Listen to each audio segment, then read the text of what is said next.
So, andito tayo sa tindahan. Siyempre, wala naman si nanay kasi namili.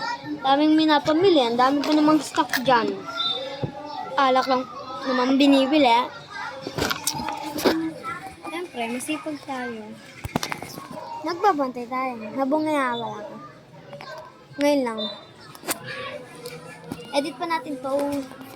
23 lang naman eh. Seconds lang naman tong aking vlog. Pag-init.